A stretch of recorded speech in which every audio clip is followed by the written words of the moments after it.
do an informal video because I felt it's been a while, but not only that, today it's a really cold and wet and blustery day here in LA, and it's so rare to get weather like this in LA.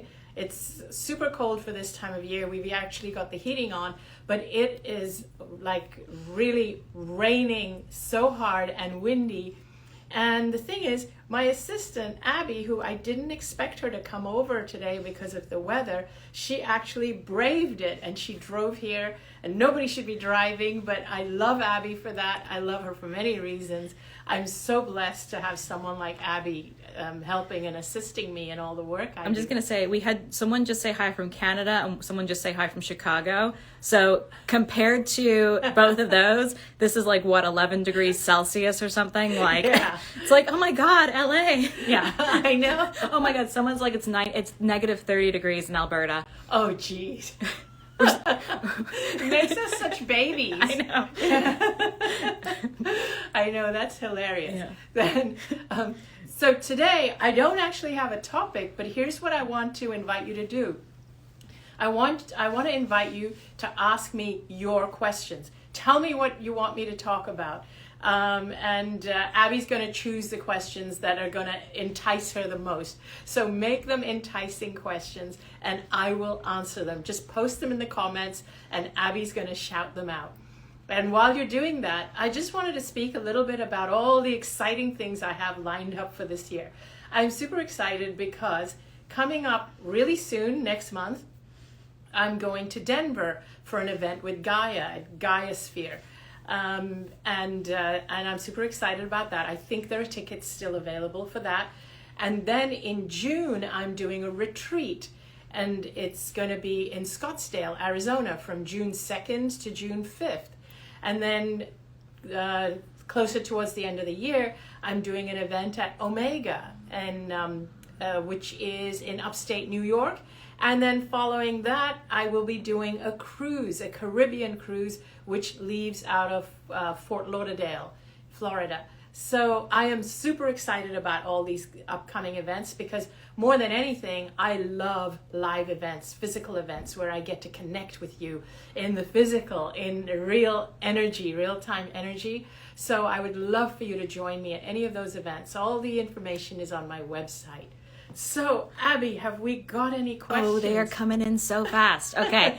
Yeah, they're coming in really fast. Okay. Number one was how to tell if a message is coming through is from your higher self or if it's from a deceased family member. Okay. So, first of all, it doesn't actually matter. I mean, in the sense that it's either your higher self or a deceased family member. The main thing I usually talk about is how to differentiate that from your mind. So usually your mind gives you fear-based messages or messages to doubt yourself, but the uplifting messages are usually from either your higher self or deceased family members. But how to differentiate between those two, usually the messages from your higher self have more to do with your life purpose. This is what I've found for myself, because your soul, your higher self is your soul. Your higher self is the entirety of your soul, the soul that intended to come here and express itself through this body. So your soul kind of knows your purpose, your life path, and what caused you to intend to come here. So messages that kind of give you guidance on your future, on the direction you're going, are usually from your higher self. Messages about how loved you are, or about how much other people love you, or messages that connect you with other people, like a message that's telling you, reach out to this person, that's usually a deceased loved one. So that's kind of how, and deceased loved ones' messages are a little more grounded in something that you need to do now and with other people. That's kind of how I perceive it and how it comes or it feels to me. Whereas messages from your higher self are more big life purpose type messages. Okay, there are so many questions. I'm like struggling to read them all. Okay. So I'm shouting out the ones that stuck with me. One of them was, what is your favorite thing you learned from Wayne Dyer? Oh God, so many. Oh my gosh. Favorite thing I learned. Okay, I'm not going to say the obvious ones, which is what he taught. He would like be teaching people in his books, you know, like change the way you look at things and the things you look at change and all the obvious ones like that. I'm going to be, what I want to give you is something that was personal for me. One of the ones that messages I loved was when one time I was really upset very early on because I found on Amazon that somebody had written a book about me, a rebuttal book. And it was so imagine that. Somebody actually wrote a book and put it on Amazon, and it was called A Christian Rebuttal to Anita Moorjani's near-death experience. And so I was like, why would somebody go and write a book against me?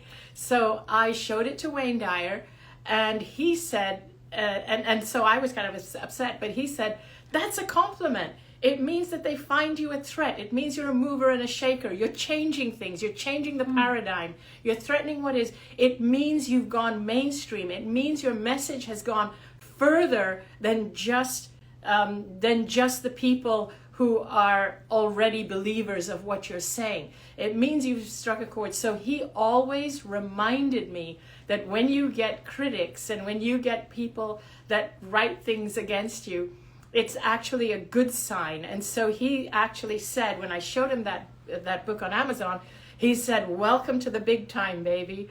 And that's always stuck with me. And so whenever I find that I'm getting criticism that's unjustified, unwarranted, it's nothing I've done and not offended anyone, but someone just finds my message to be a threat, it's like, oh, okay, it's gone out to people. I'm not just preaching to the choir. It's now hitting mainstream. My message has got broader. So I loved that from Wayne, and he would always remind me of that. So this one made me giggle inside. As a spiritual person, do you have to like everyone? No, you don't. Oh my God. So you can love their soul and their journey, but you don't have to love or like the person they are right now in this physical body. You can have compassion for them. So first of all, you say, as a spiritual person, every single person is a spiritual person. So I want to get that out there. Every single person, even the people who you think are not spiritual, nobody is not spiritual. We are all spirit expressing ourselves through this body, our own bodies. So being spiritual and not spiritual, it's actually kind of like it's a trick question. Like, are you spiritual? Are you not? Yes, everybody's spiritual. But when you realize that we are all souls expressing ourselves, you realize that the ones who've lost their way, who are maybe being horrible and who are being ruthless or narcissistic or just, being plain nasty or bullying, they've actually really lost touch with their soul. That's what it is. But it doesn't mean you have to be a doormat to who they are right now. And this is one of the things that I tell people who believe that by being spiritual, I have to love everybody as they are. That's all well and good, but it doesn't mean you have to put up with bad behavior. It doesn't mean you allow yourself to be treated badly, because you are a spiritual person too, and you deserve to be treated well. So you can accept them, but you don't have to put up with them. You don't have to love who they are or who they've become, but you can still have compassion for their soul and their journey. And just because you said the keyword doormat here, and I've seen a lot of people asking questions about sensitivity and empaths. Yes. Remind people about Sensitive is the New Strong, which is your wonderful guide. My book, Sensitive is the New Strong, is a guide for empaths and sensitive people, because when you're an empath, you need other people to feel good in order to feel good yourself. And so what empaths end up doing is we end up becoming people pleasers because we want everybody to feel good. Empaths also have a tendency to be non-confrontational and to be doormats. And so in order to find out if you're an empath or not, there's a quiz on my website at anitamorjani.com. But basically an empath is somebody who feels the emotions of the people around them, and you feel it in your own body as though they're your own emotions. You can't differentiate between your pain and someone else's pain. And someone else's pain feels so loud within you that you end up always trying to appease other people's pain, and sometimes to the point of developing your own pain because you're not taking care of your own needs. And so I have done a lot of work on developing tools to help people who are empaths to learn how to take care of themselves and empower themselves and to be a force for good in the world. And then we're getting a lot of questions about kind of the details of crossing over. So people are asking, like, if you die quickly, tragically, is it harder to cross over? Or do souls get stuck before crossing over? Or how long does it take for someone to cross over and start sending signs? So number one, you are going to be going into all the details of crossing over on your cruise in November. Oh yeah, that one's totally about the other side. It's about journeying through the other side. And yes. Connecting to the other side, and yes. Maybe even special guests. Oh yes, I have a special guest on the cruise, John Holland, a psychic medium, who's actually going to do readings. It's going to be such a fun cruise. I'm so excited about it. It is. So can you maybe, I'm trying to sum up a bunch of questions in one, but maybe go into the details of like how long you stay in the kind of in-between zone, or how yes. if you die tragically, what happens? Okay, so a couple of things. First, I want to start by assuring you that when somebody crosses over, they don't feel any pain, no matter how or what the method is, like whether it's through a car crash or a accident, a fall, an illness, a gradual decline like it was for me through an illness. It doesn't matter what it is, you stop feeling pain when you're like literally at the threshold of crossing over. That's how it was for me. I just stopped feeling pain and I felt incredible. So it doesn't matter how you cross over, your body stops feeling pain. So that's one thing I want to assure everyone, no matter how gruesome the death is. The other thing is, how long do they stay, or do they enter a negative state? Okay, so the thing is, that part is actually up to the individual. They can leave that state just like that anytime. That state, and this is my understanding of it from what I learned from being there for that time, I realized that the negativity is dependent on how attached you are to the fear-based beliefs around death that you have accumulated here in this physical. And you can let go of them just like that. You literally can.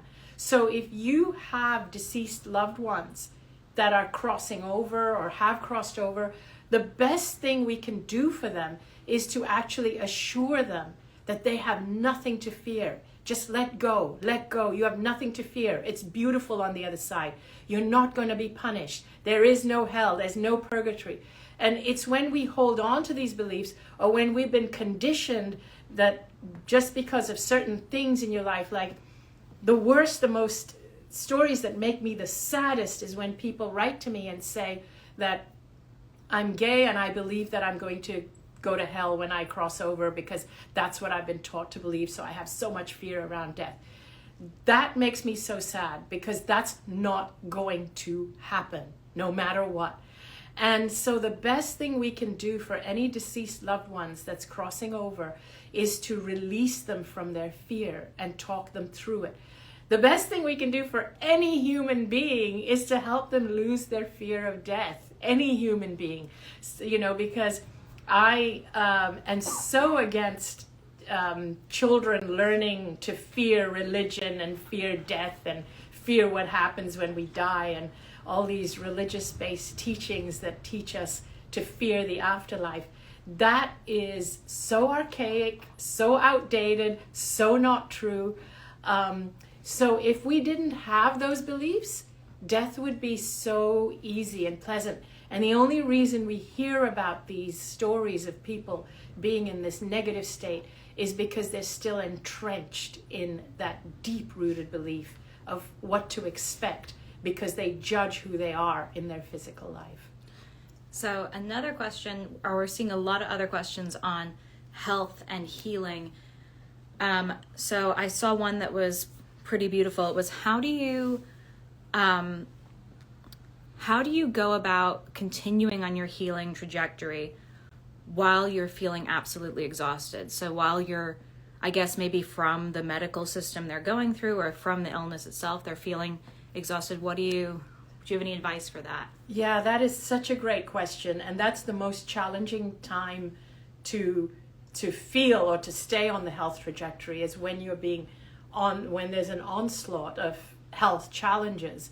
So one of the things that I would suggest is to really turn inwards. So here's an exercise that I do myself, and I teach people to do it in my workshops, is that I speak about going quiet. You can put music on, and then doing like a body scan and go in and visualize the cells of your body, the organs of your body, and visualize or go to or take your awareness to the part of your body that is experiencing the health challenge or the trauma. And if there's multiple parts of your body that's experiencing it, or a large area of your body, go to all those areas and talk to the cells and ask the cells, what is it that you would like me to know? Or what is it that I need to know right now? What do I need to know to assist in your healing? So speak to your cells and then listen and wait for the answer. Wait for the images, the thoughts that come through. Your higher self and even your deceased loved ones, they will start to plant thoughts in your mind. You may not get the answers immediately, but with patience and time and practice, it will start to come. Your body will start to communicate with you. That is a great exercise to do when you're feeling really, really down. Another different exercise of when you're not feeling so down, but or the doctor has given you a health, like a diagnosis that you really didn't want to hear, but you're still feeling physically okay. So the thing to ask yourself is questions like, what would I do right now if I had a clean bill of health? What have I been doing in the last few years that I haven't wanted to, that I believe has caused this to occur to me? Because remember, an illness is not something that happens overnight. It's a trajectory. An illness trajectory is a trajectory. It's accumulated over time before manifesting as these symptoms. And so you can start to reverse it at any point in time by working out the trajectory, and you can reverse the trajectory and start creating a wellness trajectory. I will actually be talking about this and a lot more in my June retreat, where we will actually be doing these journeys, where we will be talking to our bodies and our organs and our cells and communicating and journaling and really getting deep into why our bodies are expressing the way they are if we're going through challenges that we're kind of like, oh, why is this happening to me? So we will learn how to reverse the trajectory. Yeah, so that'll be all about esoteric healing, and then you're also going to go into some of the things you learned from the other side to help on a health trajectory. Yeah. And just because a couple of people have been asking, so all of Anita's events are on her website, anitamorjani.com. There's a little tab that says events. We do not have tickets up for sale for the cruise or the healing retreat yet, but you can sign up to get on the priority notification list, so you will be informed first when things do go on sale, and which all that. I think is going to happen in a few days. I'm sure by next week the tickets will be on sale for both. Yeah, for both, hopefully. Yes. But until then, anitamorjani.com. And then I think we're going to maybe do one more. Is that feeling good? Yep, that feels good. And this one, just because a lot of people are asking about souls and manifesting. So someone's asking, what is the purpose of us forgetting like our past lives, forgetting that we're a spiritual being? And is it a game? Why do we do this to ourselves? That's a great question. So I'm not going to say that I 100% have the answer to that, but at the same time, I know that we come here for the experience. It's not a game. It's for the experience and for our own soul's evolution. That's what it feels to me. It's for the evolution of our soul. And we don't actually forget everything. We tend to remember the things that are going to benefit us in this life. And we can uncover them through meditation, through self-reflection, through turning inwards. A lot of the things that we do forget, it's actually for our own good, because it would actually get in the way of what it is we're here to do and to be. So what we need to start to realize is that a lot of what happens to us, a lot of our amnesia is for our benefit and not to catch us out, and not like the universe is not trying to trick us or play a game with us. It's actually benevolent. It's actually trying to help us. Even when we get really mad at the universe or source or whatever we want to call it, and say, and we say things like, why is it so hard? Yes, it can be really hard. But believe it or not, a lot of the times we're the ones making it hard for ourselves. And the universe is actually trying to help us to find a way out. A lot of things, even illnesses, and I know people kind of balk at this one, very often illnesses even happen for our benefit. They happen to change our course of direction. They happen to stop us at our tracks, because in a way it's the only thing that's going to get our attention, and our soul has kind of gone off on a trajectory that wasn't its intention. And so we're going deep down a rabbit hole sometimes that's totally not where we intended to go. And so sometimes our bodies just stop us in our tracks.